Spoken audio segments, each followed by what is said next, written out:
어떤 기자 Japón en Japan Air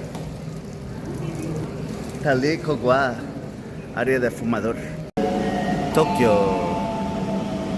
Estamos en Tokio y Gregory está perdido por primera vez.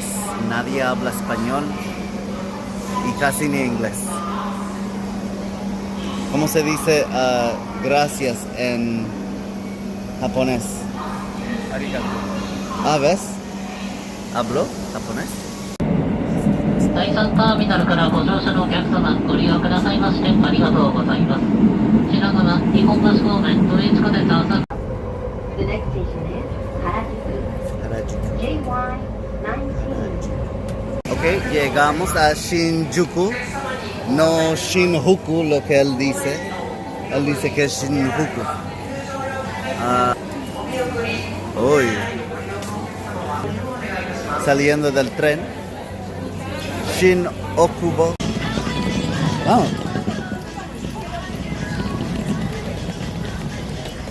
Oh, mira esto.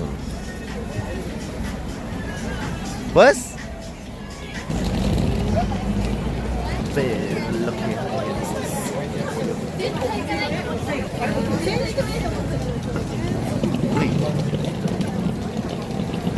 Mucha gente.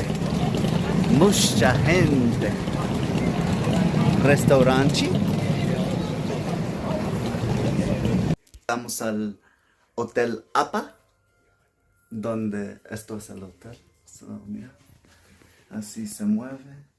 El cabo rojo.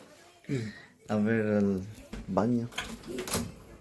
Ay, no chiquito. Ay, no chiquito. Pero yo quería que Gregory probara el inodoro japonés tradicional y no lo tienen.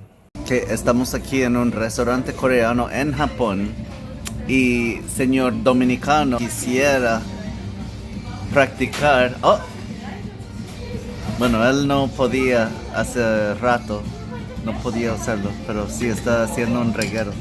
Está bien. Que por lo menos es el intento que cuenta.